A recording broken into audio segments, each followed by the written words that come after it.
welcome or welcome back to my channel, and may I just say happy spooky season to all of you out there. Today I will be making 4 vegan vampire snacks for the holidays, and the reason I am making 4 vegan vampire snacks is to go along with my movie commentary on the non-Disney Channel original movie, My Babysitter's a Vampire. If you haven't seen that video or if you'd like to watch it, it'll be linked right up here, and be sure to check it out right after you finish this video. So the 4 vegan vampire treats I will be creating today are 1. Vampire chocolate mousse parfaits, 2. White chocolate spooky soul berries, 3. Blood splattered popcorn, and 4. A non-alcoholic blood cocktail. So the first step of making our vampire mousse parfaits is to mix together 4 ounces of semi-sweet chocolate and 4 ounces of white chocolate. Now naturally I will not be using the chocolate recommended from the recipe because it's not a vegan recipe. So for the white chocolate I will be using these Great Value brand white chocolate baking chips. Now these are free from dairy, eggs, and all other major allergens, so they are vegan. These are from Walmart. And then I will be using these Enjoy Life mini chocolate chips, and I will mix these together in the microwave, and I will do my best not to burn them.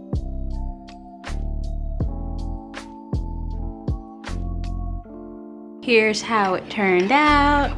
Step 2, we're gonna simmer about 1/3 cup of heavy cream on the stove. While our heavy cream is thickening, I will add our chocolate to a little mixing bowl. Now that our heavy cream has reached a nice simmer, we can mix it in with our chocolate.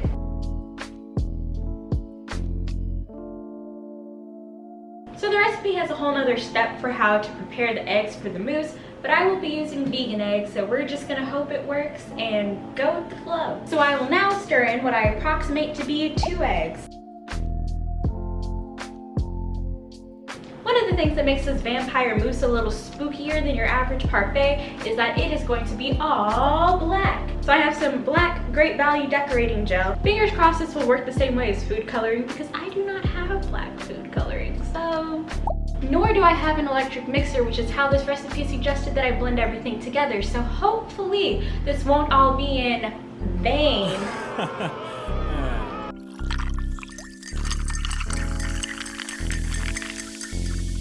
I must say, I am very proud of this. So now the recipe says I need to leave it in the refrigerator for 7 to 8 minutes. Also, because I'm making these snacks for my movie commentaries, I will be inserting clips of me trying them as I'm doing the movie commentary so that you know what they taste like. So you'll see clips from the future, different Lisa in a different outfit, telling you how everything turned out. A few moments later. So 10 minutes have passed and it's time to put our vampire parfait into its cup. So one corny thing I was super excited about for this video is that I found a whole line of Tupperware that was absolutely perfect for today's theme. So we got our Mickey glass, our Mickey bowl, and our Mickey plate. All vampires, of course. Before I put my parfait mix into my vampire Mickey cup, I'm gonna add a little Lisa flair to this parfait, and I'm going to add several layers of Oreo cookie bits. So I've separated a bunch of the creams from the Oreos, because the cream is my favorite part. So yum! And I'll just crush it up real quick. So the pieces aren't super tiny, they're about as big as you'd find in a Dairy Queen Blizzard. So that'll be the first layer of the parfait.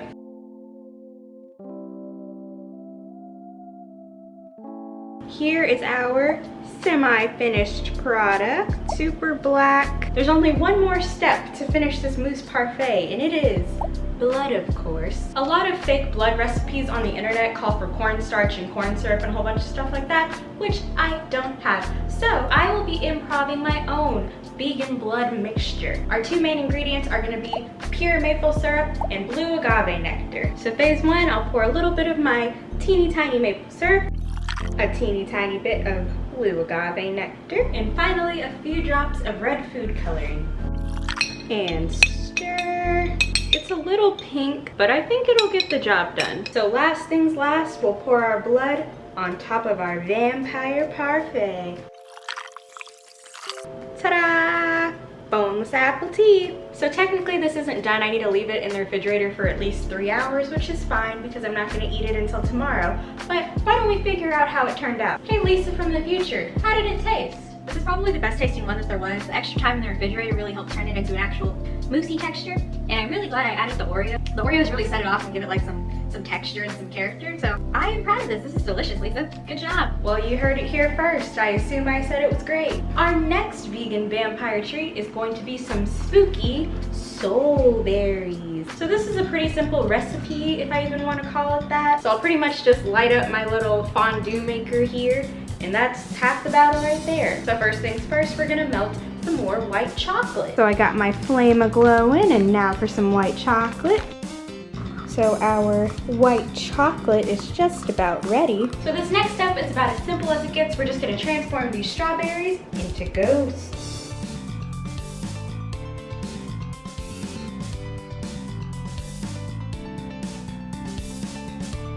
Okay, so these strawberries kind of let me down. It went 1, 2, 3, 4, and for whatever reason, they just got worse and worse. So this is what we're working with today. Then I'll take this Wilton's Sparkly Black Gel and try to draw faces on my boys. They're not winning any beauty pageants, but I love them anyway.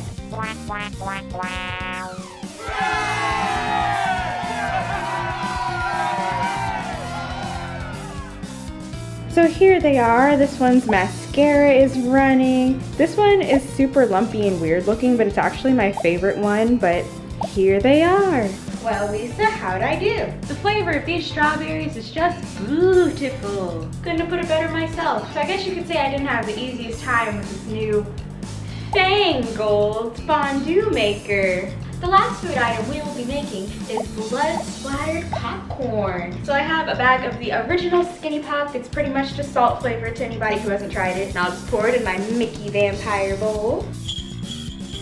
This particular vegan blood formula will be created using Duncan Hines Red Velvet Cake Mix. So first I will mix in just a little bit of the cake mix.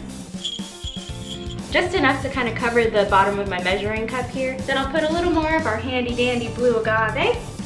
And then we'll add just a little bit of almond milk. I have a feeling this isn't going to be quite as red as I want it to be, so I'll go ahead and put a couple drops of red food coloring in it too. So let's make some blood-splattered popcorn. Here is our finished bloody popcorn. So as you guys saw, this was super easy, barely an inconvenience. It took maybe 5 minutes, and I'm actually super excited to try it because red velvet is one of my favorite flavors. So Lisa, how'd I do?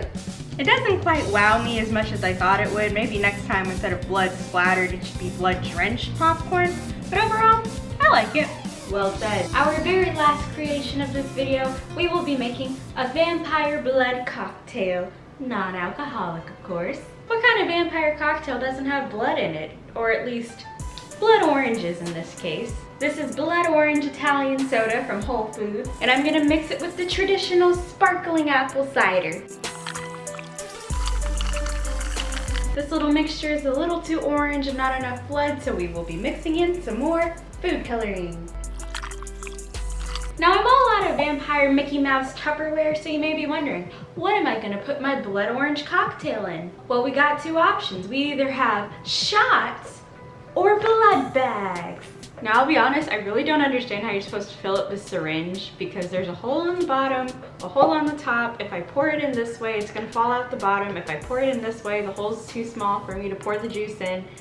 So we're gonna try the blood bag first. Okay, let's try this. Good enough.